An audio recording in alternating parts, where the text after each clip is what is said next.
The air hung heavy, thick with the scent of decay and forgotten memories. It was as if time had stood still within these walls, preserving the echoes of the past in a shroud of neglect.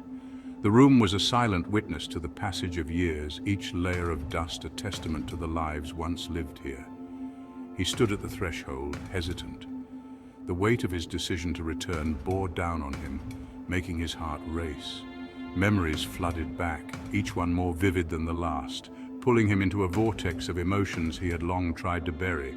The old house loomed before him, a grotesque silhouette against the twilight sky. Its once grand facade now appeared menacing, the shadows of the evening casting eerie shapes that seemed to move and shift with a life of their own. The house was a relic of a bygone era, its grandeur now overshadowed by an aura of malevolence. He hadn't intended to return. The memories of his childhood were too painful, too raw. Yet something had drawn him back, an inexplicable pull that he couldn't resist. He glanced over his shoulder, half expecting to see the ghosts of his past following him. But there was nothing, only the silent, oppressive presence of the house. Years had passed, each one a deliberate attempt to outrun the shadows of his past. He had built a new life, far away from the haunting memories of this place. But time, it seemed, had a way of circling back, bringing him face to face with the very things he had tried to escape. Yet here he was, drawn back to the very place that haunted his dreams. The house stood as a silent sentinel, guarding the secrets of his past. It was as if the house itself had summoned him, demanding that he confront the demons that lurked within its walls. A sense of foreboding washed over him, chilling him to the bone. The air seemed to grow colder with each step he took, the shadows lengthening and deepening around him. He could feel the weight of unseen eyes watching him, the house itself seeming to breathe with a life of its own. He pushed the door open, its rusty hinges groaning in protest. The sound echoed through the empty halls, a mournful cry that sent shivers down his spine. The door had not been opened in years, and it resisted his efforts, as if trying to keep him out. The house seemed to sigh as he stepped inside. The air was thick with dust and the floorboards creaked under his weight.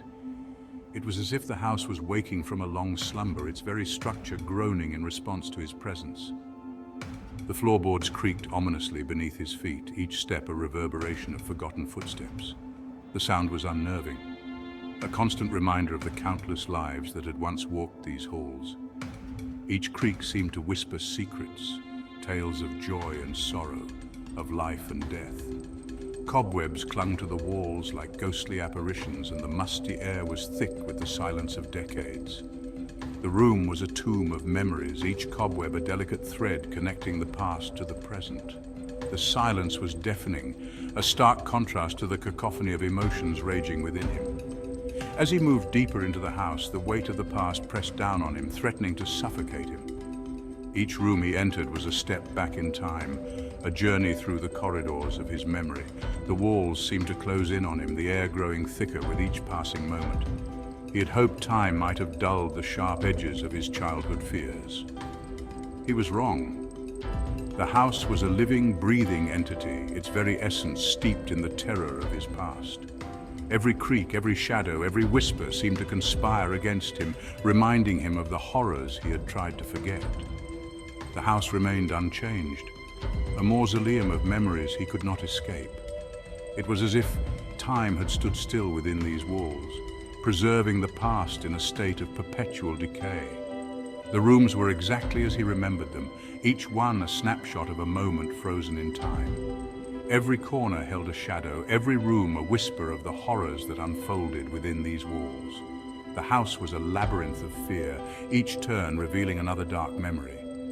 He could feel the weight of the past pressing down on him, the shadows closing in, threatening to consume him. He remembered the fear that used to grip him, the way his heart would pound in his chest as he tiptoed past the guest room door. Each creak of the floorboards beneath his feet felt like a thunderclap in the silence of the night, amplifying his terror. The door, always slightly ajar, seemed to beckon him with an eerie invitation, yet he never dared to accept. He remembered the stories the other children whispered, tales of a malevolent presence that resided within. They spoke of shadows that moved on their own, of whispers that echoed in the dead of night. These stories, shared in hushed tones, only fueled his fear, making the presence behind the door seem all the more real. He never dared to enter. His parents had always dismissed his fears as childish imagination. They would laugh and tell him that there was nothing to be afraid of, that monsters didn't exist. But their reassurances did little to quell the dread that gnawed at him. He felt isolated in his fear, unable to make them understand the terror that room held for him. But he knew better.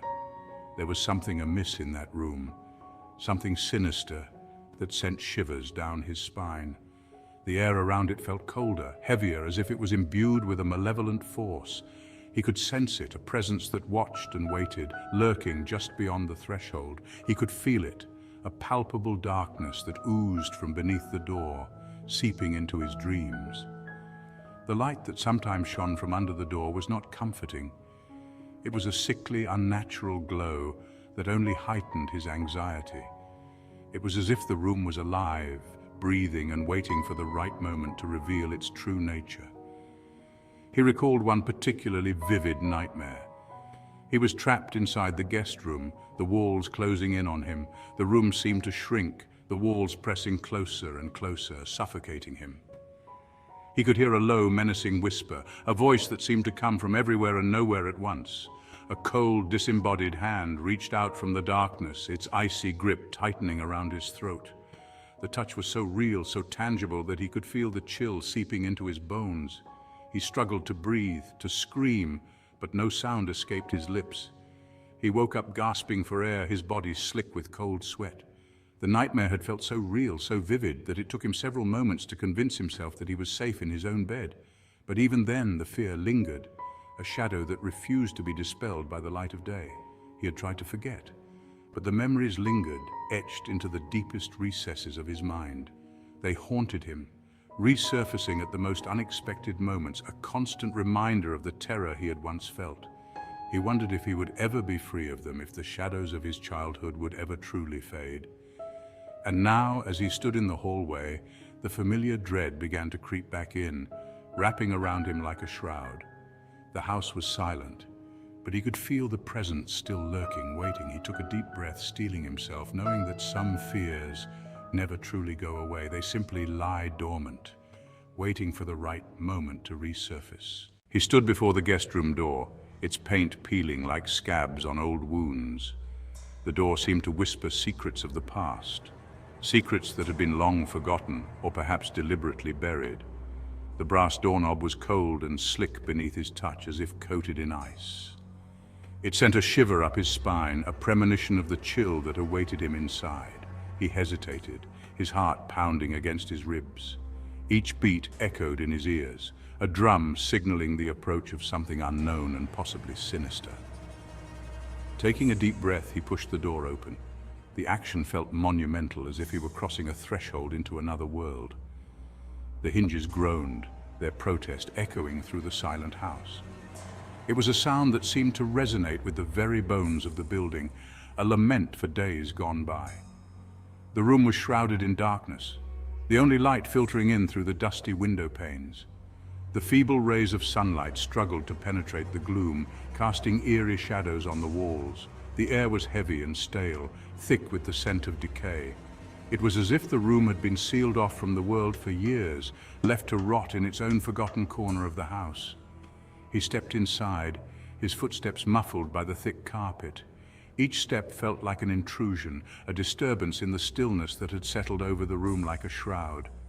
The room was sparsely furnished, a single bed pushed against the far wall, a dresser opposite it. The furniture was old and worn, relics of a time when the room had been alive with activity. A lone chair sat in the corner, draped in shadows. It seemed to watch him, an inanimate sentinel guarding the secrets of the room. He could feel his skin prickling with goosebumps, the hairs on the back of his neck standing on end. The room's oppressive atmosphere seemed to seep into his very bones, filling him with a sense of dread. He moved towards the window, his hand reaching out to brush away the cobwebs that clung to the frame. The delicate threads broke apart at his touch, disintegrating like the fragile remnants of forgotten memories. As he did so, he noticed something scrawled on the dusty glass. The letters were faint, almost obscured by the layers of grime that had accumulated over the years. It was a single word, written in a child's shaky hand. Beware. The message sent a chill through him, a stark warning from the past that seemed to echo in the present. He couldn't shake the feeling that he was not alone, that the room held more than just memories within its decaying walls. A floorboard creaked behind him. He whirled around, his heart pounding in his chest. A figure stood in the doorway, silhouetted against the dim light from the hallway. He couldn't make out their features, but he could feel their eyes on him, cold and penetrating. "Who's there?" he asked, his voice raspy from disuse. The figure didn't answer. They simply stood there, their silence amplifying the already palpable tension in the room. He took a step closer, trying to get a better look at the intruder. "This is private property," he said, his voice firmer this time. "I suggest you leave." Still, the figure didn't move. They remained rooted to the spot, their presence radiating an unsettling aura. He could feel a cold sweat breaking out on his skin. "I asked you a question," he said, his voice tight with apprehension. A low chuckle echoed through the room, seeming to emanate from the figure itself. It was a chilling sound, devoid of any warmth or humor. It sent a shiver down his spine.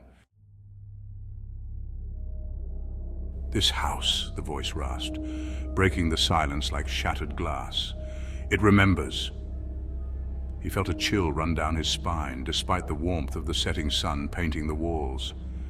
The voice was ancient, brittle, like dry leaves crumbling underfoot. He strained to see the speaker, but the shadows clung to them like a shroud. Their words echoed his own childhood fears, the whispers he'd tried so hard to bury. The house did remember. It held onto the past with an iron grip, refusing to let go. "Who are you?" he demanded, his voice betraying his growing unease. The figure took a step closer, and he could have sworn the temperature in the room plummeted. An unsettling feeling washed over him, a primal instinct to flee. "This house," the voice continued, ignoring his question, "it holds onto those who trespass." The words hung in the air, heavy with unspoken menace. He was trapped not just in the room, but in the suffocating grip of his own past. If you enjoyed this haunting tale, don't forget to like and subscribe for more stories that will send chills down your spine.